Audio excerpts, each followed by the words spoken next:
तुलसी जी के पौधे पर ज़्यादा से ज़्यादा ग्रोथ लेने का ये बिल्कुल सही टाइम चल रहा है। किस तरीके से आप अपने पौधे पर ज़्यादा ग्रोथ ले सकते हैं, तुलसी जी के पौधे को घना बना सकते हैं, आज के वीडियो में मैं आपको बताने वाली हूँ कि इस तपती गर्मी में अपने तुलसी को सूखने से कैसे बचा सकते हैं और तुलसी की पत्तियाँ जलें ना, सूखे ना, किन चीज़ों का ध्यान रखें जिससे कि तुलसी का पौधा डे बाय डे घना होता जाए। यदि आप नई तुलसी के पौध को अभी लेकर के आ रहे हैं नर्सरी से, तो किस तरीके से केयर करनी है ताकि पौध बिल्कुल भी ना सूखे और अच्छे से हरी भरी हो जाए। सबसे पहले सॉइल मीडिया की बात कर रहे हैं कि किस तरीके के मिट्टी में तुलसी के पौधे की ग्रोथ ज़्यादा से ज़्यादा ली जा सकती है।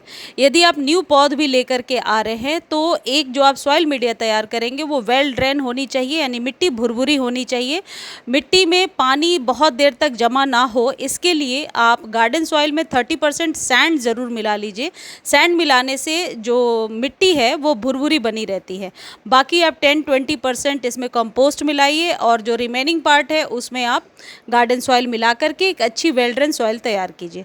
तुलसी जी के पौधे को आप जिस भी कंटेनर में लगा रहे हैं इस बात का ध्यान रखें कि कंटेनर साइज़ बहुत छोटा ना हो। यदि मिट्टी का गमला हो तो वेल एंड गुड है, वैसे तुलसी जी मिट्टी और प्लास्टिक दोनों ही गमले में बहुत अच्छे से चलती हैं।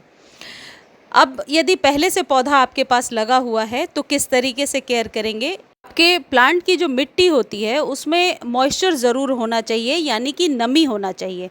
प्लांट की जो मिट्टी है वो उसमें दरारें नहीं फटी होनी चाहिए, इस बात का विशेष ध्यान रखिए। सेकंड इम्पॉर्टेंट चीज़ ये है कि जो ये वीड्स वगैरह निकल आते हैं, घास फूस अपने आप निकल आते हैं, इन्हें आप रेगुलर बेस पर हटाया करें। अदरवाइज़ पौधे की ग्रोथ कम और वीड्स क्योंकि ये जंगली होते हैं तो इनकी ग्रोथ हमेशा ज़्यादा होती है। तीसरी इम्पॉर्टेंट चीज़ ये है कि वाटरिंग किस तरीके से करनी है। ये एक बहुत ही इम्पॉर्टेंट आप कह सकते हैं टॉपिक है गर्मियों में कि किस तरीके से पानी दें कि तुलसी का पौधा सूखे ना। देखिए, तुलसी के पौधे को यदि बहुत देर तक आप पानी में रखते हैं, यदि आपके गमले की मिट्टी जो है पानी को बहुत देर तक सोख करके रखती है तो स्टेम पर इसका बहुत ही बुरा असर देखने को मिलता है और पत्तियाँ पीली होकर के गिरने लगती हैं और ये 1-2 दिनों के अंदर ही हो जाता है यदि आपने ओवर वाटर कर दिया है। तो मॉइस्ट बना करके रखने के 2 तरीके हो सकते हैं। एक, पौधे पर हम मल्चिंग करेंगे और दूसरी चीज़, पानी एक सिस्टमैटिक वे में देंगे, यानी कि मॉर्निंग में आप एक बार बहुत अच्छे से तुलसी जी को पानी दे दीजिए, पत्तियों को वॉश करते हुए पानी दीजिए और फिर नेक्स्ट डे वाटरिंग कीजिए। अब कई लोगों की ये क्वेरी है कि एक शाम को पानी नहीं देने पर पत्तियां झुक जाती हैं, पत्तियां जलने लगती हैं कुछ इस तरीके से, तो इसका क्या सॉल्यूशन है। इसका ये सॉल्यूशन है कि तुलसी के पौधे को आप ऐसे जगह पर रख दीजिए जहाँ पर कि इसकी हाइट से ज़्यादा बड़े बड़े पेड़ हो आपके पास, यानी कि बड़ा गमला हो, बड़ा पौधा हो, ताकि उसकी छाँव में ये अच्छे से पनपता रहे। यदि आपने ग्रीन नेट लगा रखा है तो वेल एंड गुड है, या फिर आपके टेरेस या बालकनी में कोई ऐसी जगह है जहाँ पर कि शेड एरिया है तो इसे शेड में रखिए। जैसे आप देख पा रहे हैं कि मैंने अपनी तुलसी जी को इस कनेर के बड़े पेड़ के नीचे रखा है, तो जो सनलाइट तुलसी जी तक पहुंच रही है वो बहुत ही छन के पहुंच रही है, डायरेक्ट सनलाइट नहीं है। तो कहने का मतलब ये है कि स्वस्थ रखने का ये सबसे बेहतर तरीका है कि डायरेक्ट सनलाइट नहीं देना है, क्योंकि टेम्परेचर इतना हाई है तो तुलसी के पौधे को हाई टेम्परेचर में बचाना होता है और जब ठंड बहुत ज़्यादा होती है उस समय बचा करके रखना होता है।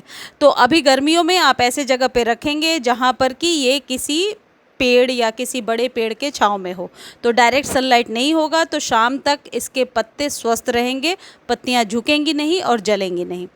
अगली इम्पॉर्टेंट चीज़ ये है कि गुड़ाई रेगुलर बेस पर आप किया करेंगे। गुड़ाई करने से पौधे में गुड़ाई करने से आप अपने पौधे की मिट्टी को बहुत ही आप कह सकते हैं भुरभुरी बना कर रखेंगे। जैसे कि आप देख रहे हैं मेरे पौधे की मिट्टी अब सख्त हो रही है, तो आपके भी गमले की मिट्टी यदि सख्त होने लगी है तो उसे आप एक बार इस तरीके से टाइलिंग कर दीजिए अच्छे से, क्योंकि मिट्टी सख्त होगी तो सबसे पहले इसका इफ़ेक्ट जो है पत्तियों पर होगा। जो भी आप पानी वगैरह देंगे वो ऊपर की तरफ ही रहेगा, वो पानी नीचे सूखता नहीं है। आप ऐसा कभी एक्सपेरिमेंट करके देख सकते हैं कि गमले की मिट्टी यदि सख्त हो गई है और ऊपर से पानी दे रहे हैं तो जड़ों तक पानी बिल्कुल नहीं जाता और पानी ऊपर ही ऊपर रहता है। तो ये जो गुड़ाई का प्रोसेस है ये हर एक 10 से 15 दिनों पर आप किया करें, ये इससे आपके पौधे को फ़ायदा ही होगा ज़्यादा से ज़्यादा। अब अगला पॉइंट ये है, कई लोग कह रहे हैं कि तुलसी की ग्रोथ नहीं हो रही है, तुलसी जी में बिल्कुल भी जो है ग्रोथ दिखाई नहीं पड़ रहा। तो आप कई बार क्या होता है कि तुलसी जी के पौधे में पत्तों के पीछे काले कीड़े चिपके होते हैं, इसलिए ये ग्रोथ को रोक देते हैं, यानी कि पत्तों को चूसते जाते हैं और धीरे धीरे पत्ते जो है बेजान होकर गिरते जाते हैं और स्टेम पर भी इसका असर होता है, इसकी ग्रोथ पर भी इसका बहुत ज़्यादा असर होता है। तो तुलसी के पौधे पर पहले आप चेक कीजिए, यदि काले कीड़े हैं तो पहले आपको उसका उपाय करना पड़ेगा। उसके लिए आप 1 चम्मच फंजीसाइड को पानी में डालिए और अच्छे से स्प्रे कर दीजिए अपने पौधे पर, लेकिन शाम के समय ही स्प्रे करना है, दोपहर में या धूप के में नहीं करना है। अगली चीज़ ये है कि तुलसी की ग्रोथ नहीं हो रही है या पौधा घना नहीं हो रहा है, तो घना किस तरीके से बनाएं। देखिए, मैं ये जो पिंच करके मैं आपको दिखा रही हूँ, ऊपर की 2 पत्तियों को जैसे ही आप हटाएंगे, नीचे के स्टेम में जो हार्मोन है वो डेवलप हो जाएगा, जो पौधे की ग्रोथ भी बढ़ा देगा और नीचे की पत्तियाँ बड़ी और चमकदार निकल करके आएंगी और पौधा जो है घना भी होगा। घना कैसे होगा? क्योंकि वहाँ से 2 मल्टीपल स्टेम निकलेगी और आपका पौधा धीरे धीरे बुशी होने लगेगा। तुलसी जी के पौधे को यदि आपने गमले में लगाया है तो इस बात का ध्यान रखें कि धूप चारों तरफ से पड़नी चाहिए, यानी कि गमले को रोटेट करते रहें। चलिए अब खाद की बात कर लेते हैं। इस खाद के लिए तैयारी आपको थोड़े पहले से करनी पड़ेगी। हमारे घर में जब चाय बन जाती है और जो चाय पत्ती है उसे हम सीधा डस्टबिन में डालते हैं। अब से आपको क्या करना है, उस चाय पत्ती को 2-3 पानी अच्छे से वॉश कीजिए और सुखा लीजिए। जब आप सुखाएंगे तो उसका कलर कुछ इस तरीके का हो जाएगा। इसे आप पीस करके पाउडर बनाकर सालों साल स्टोर करके रख सकते हैं, ये ख़राब भी नहीं होता है। लेकिन इसमें नाइट्रोजन की इतनी मात्रा ज़रूर होती है कि आपका पौधा उससे स्वस्थ हो जाए। अब आपको क्या करना है, ये आधा चम्मच जो चाय पत्ती है ये आपको ऊपर से तुलसी जी के पौधे में हर एक 15 दिनों में दे देना है। तुलसी जी के पौधे में ये चाय पत्ती का बहुत ही अच्छा इफेक्ट देखने को मिलता है, खासकर गर्मियों में, क्योंकि इससे मल्चिंग बहुत अच्छे से हो जाती है। ये देने के बाद यदि पौधा सूखा है तो आप पानी ज़रूर दे दीजिए। पानी देने का वही प्रोसेस होगा, ऊपरी सतह को पहले चेक कीजिए, यदि ऊपरी सतह सूखी हुई ड्राई नज़र आ रही है तो पानी ज़रूर दीजिए। देखिए, पानी देते ही पौधे ने पानी को सोख लिया है, यानी अंदर से भी मिट्टी जो है वो सूखी हुई थी। तो पानी जैसे मैंने बताया वैसे ही देना है। अब अगला पॉइंट ये है कि यदि तुलसी के पौधे को आप बीजों से लगाना चाहते हैं तो ये बिल्कुल सही टाइम है। आप इन्हीं के बीज को, यानी इनकी जो मंजरियाँ निकल आई होंगी, उन मंजरियों को तोड़िए और गमले के ऊपर सिर्फ छिड़क दीजिए और ऊपर से पानी दे दीजिए और गमले की मिट्टी को मॉइस्ट रखना है। आप देखेंगे कि एक बरसात का पानी आपके गमले पर पड़ेगा और वहाँ से न्यू फुटाव आने लगेगी और आप तुलसी के पौधे पर बहुत सारे एक ही गमले में पौधे उगा सकते हैं। बाद में आप चाहें तो उसे रिपॉट कर दीजिए, यानी कि किसी और पॉट में ट्रांसप्लांट कर दीजिए, या फिर इसी गमले में यदि रहने देंगे तो पौधा आपका बहुत घना, बहुत बुशी नज़र आएगा। और ये प्रोसेस आपको हमेशा करना चाहिए कि तुलसी के पौधे की जो मंजरियाँ होती हैं उन्हें आप तुलसी जी से निकाल करके गमले में बिछा दीजिए। वैसे भी जो मंजरियाँ होती हैं वो जब पकने लगती हैं तो तुलसी जी के ग्रोथ को रोक देती हैं, यानी कि वो बीज होते हैं जिनको मैच्योर करने के प्रोसेस में पौधा जो है कई बार सूखने लगता है।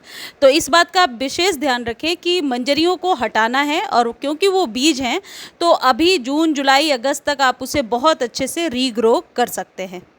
अब जो दूसरा खाद है जो आपको बनाना है वो है केले के छिलकों को आप जब सुखाएंगे और पीसेंगे तो कुछ इस तरीके का पाउडर तैयार होगा और तुलसी के पौधे के लिए एक बहुत ही अच्छा पोटेशियम युक्त खाद रेडी हो जाएगा। आप इसे स्टोर करके रख सकते हैं, मैं भी स्टोर करके रखती हूँ ऐसे प्लास्टिक के कंटेनर में, और 1 चम्मच हर एक 15 दिनों पर देना है। इससे मिट्टी जो है भुरभुरी होगी, साथ में बहुत ही बेनिफिशियल वर्मीज़ जो होते हैं वो गमले के अंदर पनपेंगे, जिससे कि आपके पौधे की ग्रोथ बहुत अच्छी हो जाएगी। और अगली एक खाद है ये कॉफ़ी, आधा चम्मच कॉफ़ी, ये 2 गमले के लिए मैं आपको बता रही हूँ, और इसको आप पानी में घोलिए और अपने पौधे पर दे दीजिए। यानी कि ये 3 खाद मैंने आपको बताए हैं। चाय पत्ती जो यूज्ड है, जो फ्री का है, कॉफ़ी आप लेंगे और आप लेंगे केले के छिलके का पाउडर। अब आपको गर्मियों में कोई और खाद देने की ज़्यादा ज़रूरत नहीं होगी, क्योंकि तुलसी एक औषधीय पौधा है। इसे कभी भी केमिकल खाद या ओवर फर्टिलाइज करने की कोशिश नहीं करनी चाहिए। तुलसी समय पर अपने आप ही ग्रोथ लेती रहती हैं, और सिर्फ घना बनाकर कैसे रखना है ये देखना चाहिए, और कीड़ों से बचा कर रखना चाहिए। बाकी तुलसी जी में कोई प्रॉब्लम नहीं आती है। इस तरीके से आप अपने तुलसी के पौधे को गर्मियों में हरा भरा रख सकते हैं। और यदि न्यू पौध है तो उस पर यही खाद आपको तीनों इस्तेमाल करना है। तीनों को एक साथ आप इस्तेमाल कर सकते हैं। प्याज व्याज के छिलके तुलसी जी में नहीं डालने हैं। केले के छिलके पोटेशियम का एक बहुत अच्छा स्रोत है, और मिट्टी की उपजाऊ क्षमता को भी बढ़ा करके रखता है। बहुत टाइम तक मिट्टी में वाटर होल्डिंग कैपेसिटी को भी ये बढ़ा देता है, और कभी भी जो सॉइल है गर्मियों में भी सूखती फटती नहीं है। सॉइल की जो क्षमता है उपजाऊ वो अच्छी रहती है। मुझे उम्मीद है जानकारी आपको अच्छी लगी होगी। धन्यवाद।